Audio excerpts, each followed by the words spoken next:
Hello, everyone, and welcome to the 30-Minute Gospel. My name is Chris, and I'll be your host as we open and study the Bible together. I'll be reading from the King James Version, but you can feel free to read whichever translation that best suits you. I would just recommend that you have a version that does not delete verses from God's holy word. Each video will be a biblical teaching of 30 minutes or less. My material is completely 100% free, so you can share these videos with family members, coworkers, friends, or anyone you know who either needs to hear the Word of God or wants to study it in a casual setting. The gospel is free to all, so I will not accept any donations, gifts, or beg viewers for money. Please give to your local church or a Christian organization of your choosing. You can reach out to me with questions or comments at 30minutegospel@gmail.com, but please keep your message respectful and cordial. Well, welcome back, everyone, to another edition of the 30-Minute Gospel. And today we're going to be starting a group of videos. It's going to take several videos. What the subject's going to deal with is the Christian Church and the nation of Israel. Okay, we're going to talk about some history and some things in here. It's going to probably take several videos. I'm looking at my notes. It's going to take several videos. We're going to go over um, just a few things, but we're going to talk about basically why God chose the nation of Israel, what happened with them, and then what's the church's after Christ's death and resurrection on the cross, what's the church's responsibility and relationship to them. Okay, so we're going to be discussing this. Okay, God and the Jews. God and the Jews. Okay, so to start this off, um,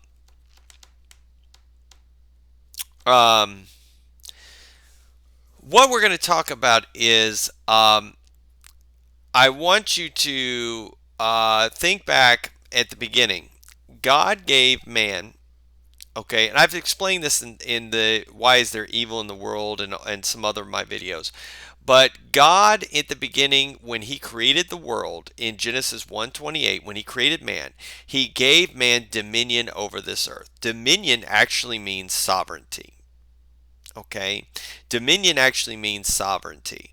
We were basically in control down here. And what we were supposed to do was rule this earth with God's assistance and guidance. That's what he set up. When he gave us dominion over this world, that was like a legal contract. That was a legal contract. He gave us the earth. He says it in Genesis 1:28. Let them have dominion over this earth. Okay? Dominion means sovereignty. Okay? So we control things the way things go down here. Plus, he gave us free will. And I explained this in many videos. God isn't controlling everything that happens on earth. Okay, I know, having said that, that is a hard teaching for a lot of people because it's repetitive in many of the Christian churches. But God is in control, okay, of certain aspects of the way the world is upheld by his word, okay? He upholds, he makes sure that there's air, there's food, there's water, there's all this stuff going on.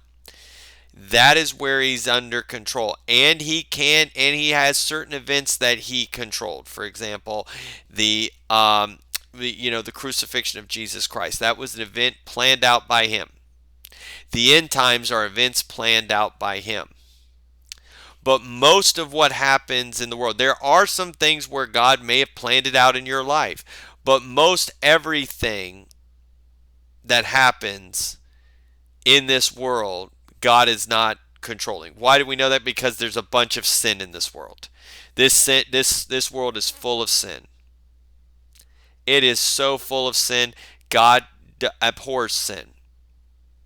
So if he abhors sin, that means he doesn't want it to happen. But it's happening because we have control down here. God has to let it happen. All right? He has to allow it. It's not for our benefit necessarily. He has to allow it because of the way he established things in his sovereignty. He is not, some people teach that sovereignty of God, where God is micromanaging everything. That is just not true.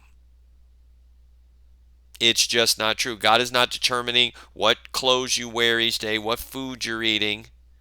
Because if he was determining all of that, you would not be eating Snickers bars. You would not be drinking. You probably wouldn't be getting drunk on alcohol if he was controlling everything. Okay?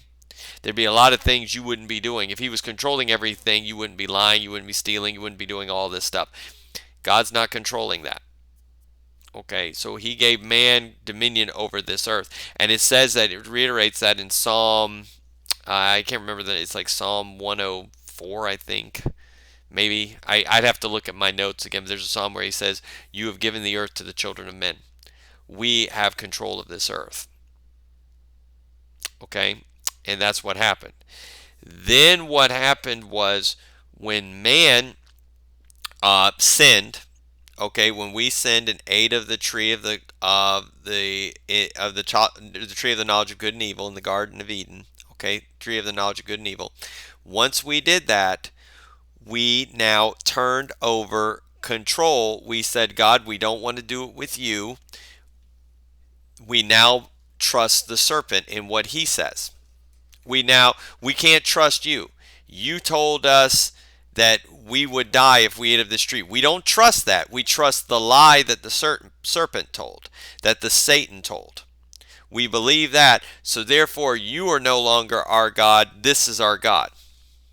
Okay? And we don't want to run the earth with you. We want to run the earth with his guidance. And God, knowing that decision, said, okay, I'm going to curse the earth. So he broke the earth, essentially. Okay? God broke the earth. Because you think about it, it's all we did was eat from just a piece of fruit. That's all we ate. Why did God have to do all this drastic things? Because he knew the implications of this. He knew that now they would be running things with Satan. They've essentially forfeited up. And that's what I'm going to say is, we thought we would run this place with Satan, but in actuality what happens is, because Satan is the god of this earth, Satan is now running a dictatorship on this earth with man. Now man cooperates, but Satan's pretty much running things down here. That's why Jesus repeatedly calls him the prince of this world. Satan is the prince of this world. We basically told God, we don't want you. And they kicked it off, and God obliged. God obliged. He said, okay.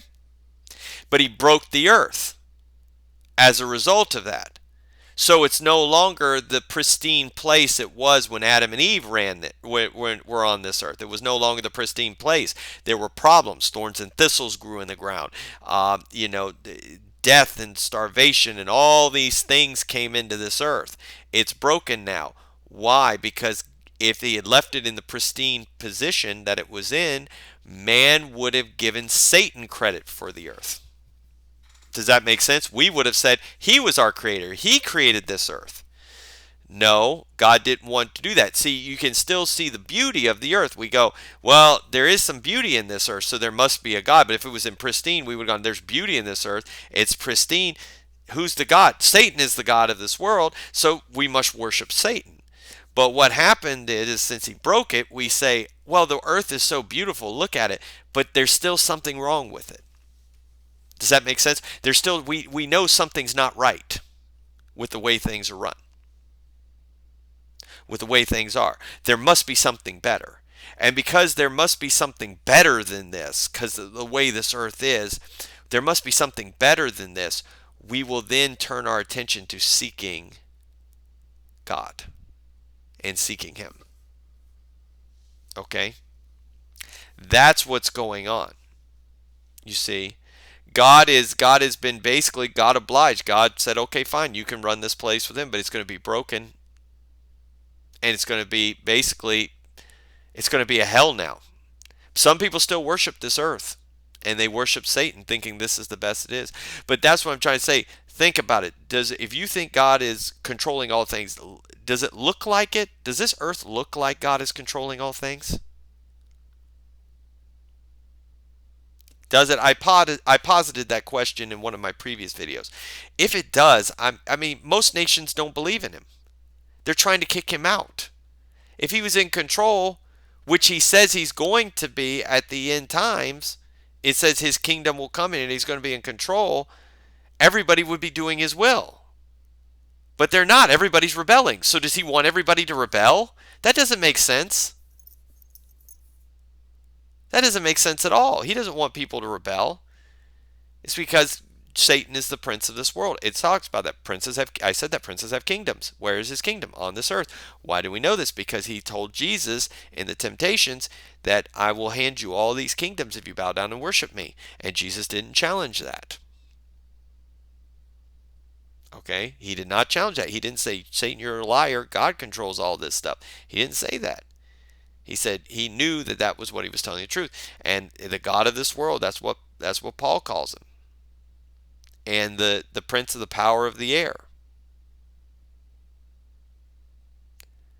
That's what he's called. So Satan is the God of this earth. Now he doesn't have all of the abilities, but what he's doing, he's in control of the system. He's influencing the system. That's why there's so much poverty and starvation and wars and things like that in this earth, because he's running things. Okay? He's running things. All right? So what happened was, after God left the earth, God has to, okay, this is something that is a little hard teaching too. God has to get basically some permission from man to do certain things. Okay? What do I mean by that? For example, you have to believe, and then God will come and indwell in you. That's what Jesus said. He said, if I stand at the door and knock, if anybody opens up, I will come in and sup with them. He stands at the door and knocks, but you have to open. You have to give him that permission to come in. He doesn't just automatically come in. I heard a pastor one time that said that. He said, God doesn't knock at the door. He kicks open the door and bolts right in. I'm like, well, that's great, but it's not scriptural. Okay? That's not scriptural. Jesus said, I stand at the door and knock. Now, that's maybe what you believe, but it's not scriptural. Okay? It's the other way around. God has to get permission.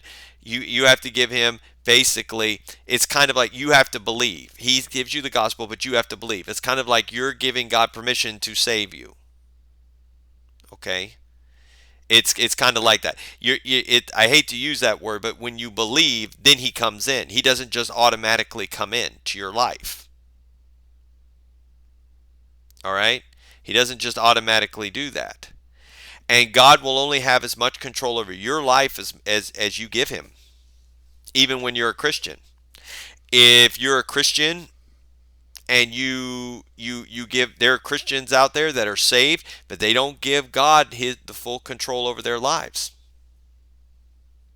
Some of them still drink, or maybe they're not maybe they're not as honest with people as they can be, or they don't go to church as much as they should, or read the word, or do what they're supposed to do, because God doesn't control that. You have to give him permission, okay, to have complete control over you. All right? That's what he does when you give him when he'll only have as much control over you as you give him. Okay? If you put him off, he may control you but if you give him complete control, then your life will take off and you will fulfill everything that you possibly could be. But there are people that never reach their potential in Christ in their lives. They never reach their potential because they didn't give God complete control. Okay? All right? So when it came to this earth, God walked on this earth. It says that. It says God walked on this earth with Adam in the cool of the day. You, after the sin, you don't hear of God walking on earth again until he comes to see Abraham. Okay? You don't see that. There are men that just go, they're listed. The only one, these people that are listed that are in the line until Noah, it doesn't say, the only person that it says was righteous at all was Enoch. I can't say if Jared was saved. I don't know if he was a believer in God, or Enosh, or even Methuselah. I don't know. I don't know if any of them were saved. Okay? I don't know that. Okay? So basically, that's what it says by Genesis 6. It says man's heart was full of evil, and his thoughts were continually of sin. He was so evil. Why? Because Satan basically had full reign down here. There was nobody that was inviting God on earth. They were not inviting him. Okay?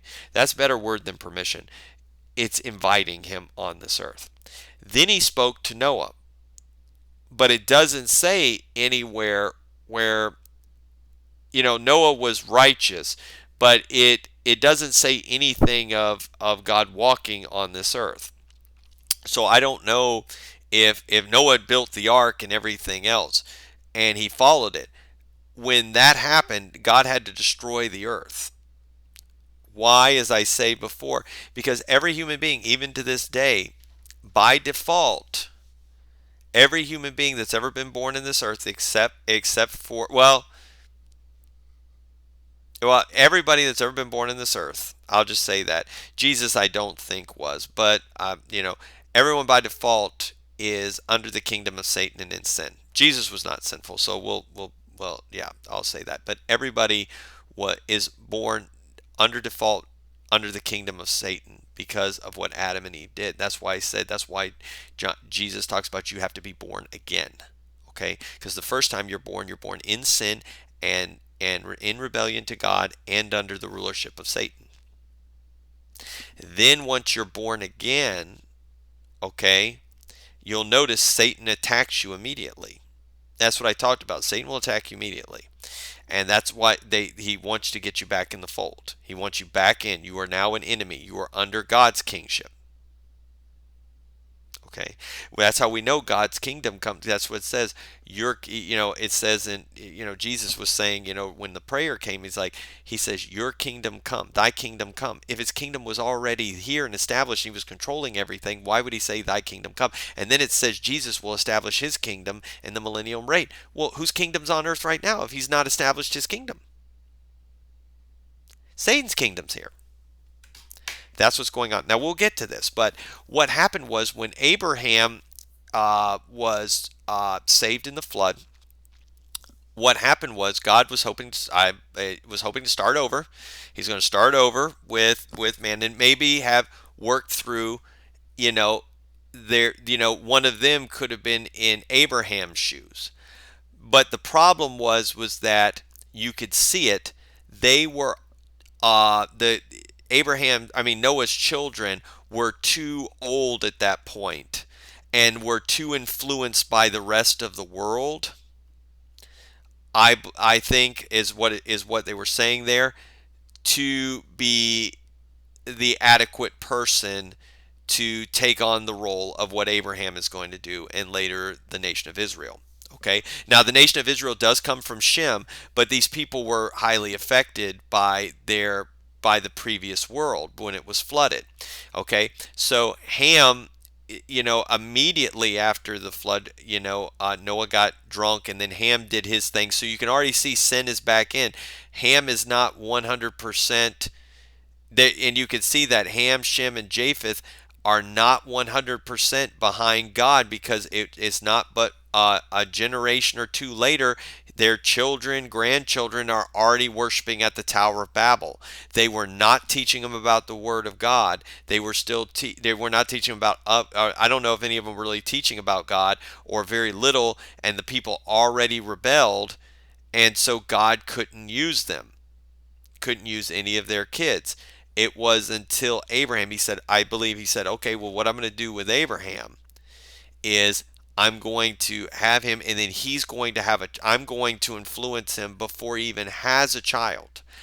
I am going to speak with him and be involved in his life and get his trust and do all of this and work in his life. Then he will have a child, so that when he has the child, he'll raise up the child in the fear and admonition of the Lord. He'll train up that child correctly. And then that child trained up correctly will then train up his children correctly, and so on and so forth. Because you have to start early with the child. That's why it says train up a child in the way he should go.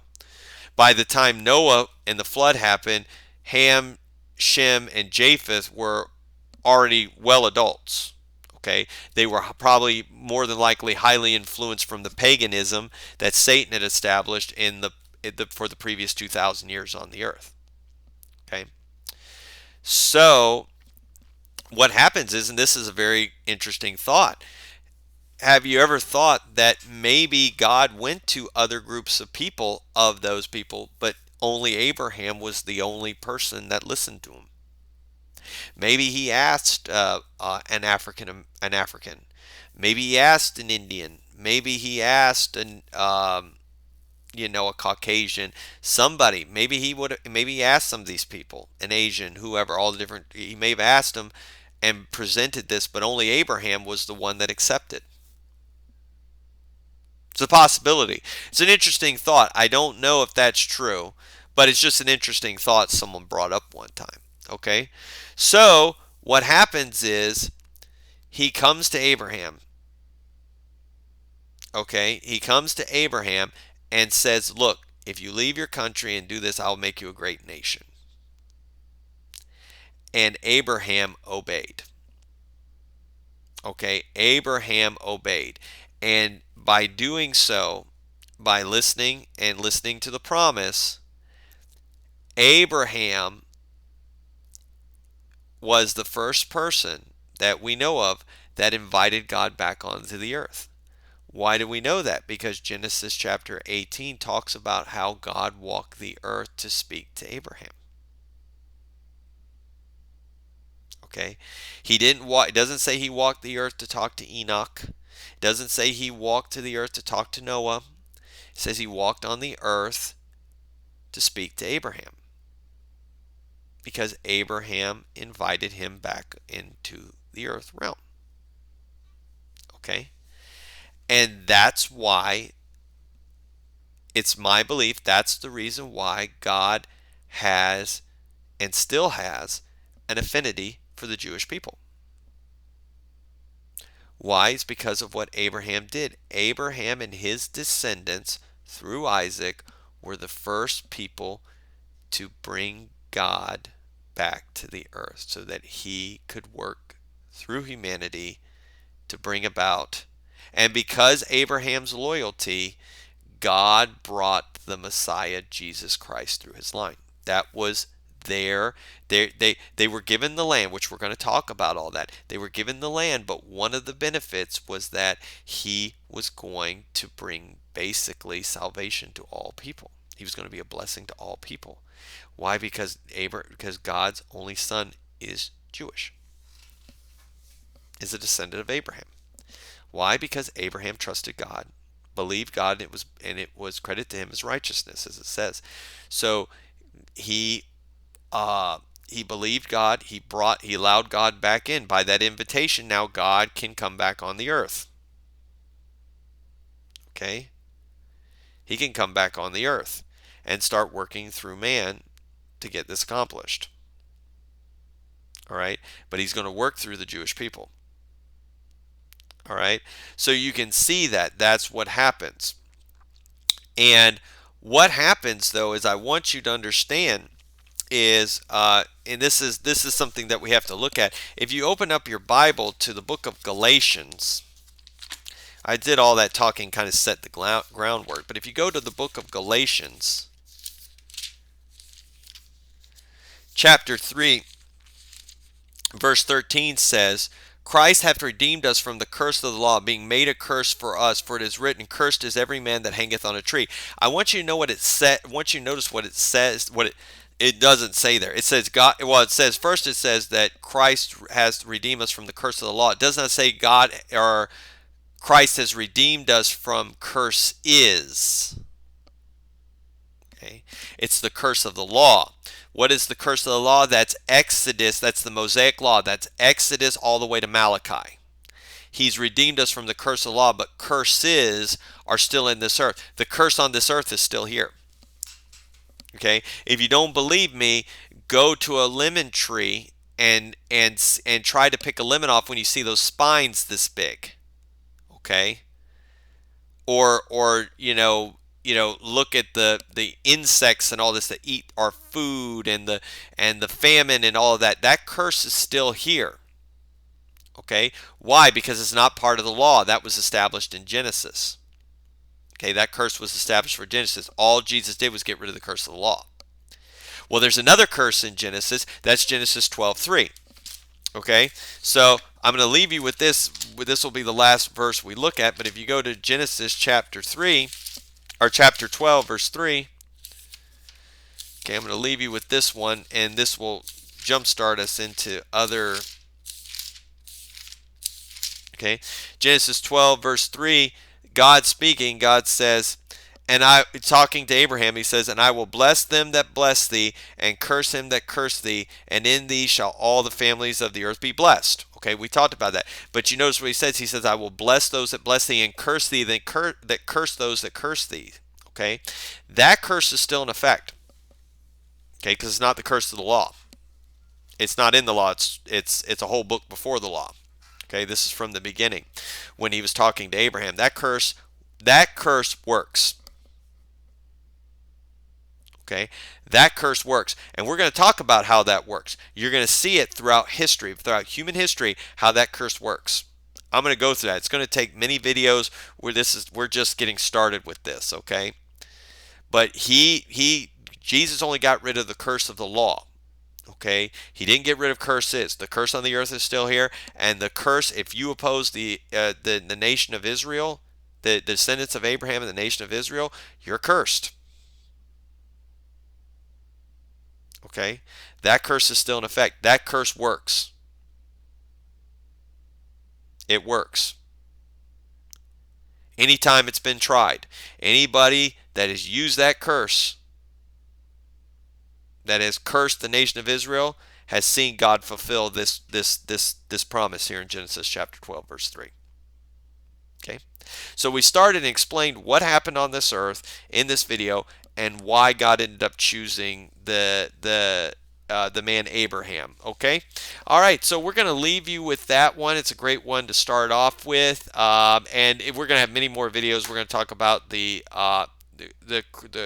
Christians and the nation of Israel. So it's just going to be a fantastic study. Okay, I would encourage y'all to subscribe to the channel and hit the like button, and share this video with anybody that needs it. I also have a Facebook page. It's called 30-Minute Gospel with Chris. You can like and subscribe to that. Follow that. And if you need to reach out to me, my email is 30minutegospel@gmail.com. That 30 is a 30. The email address is available on my YouTube and Rumble channel and on my Facebook channel and our Facebook page, and also it's going to be in the description of this video. Okay. All right. Well, I thank you all for tuning in, and if you do, send me anything, please, nothing vile or ugly. I just won't read it. All right. Well, thank you all for tuning in again, and I'll leave you with this. Remember, Justice Theodore Roosevelt once said, "A thorough knowledge of the Bible is worth more than a college education." God bless you all.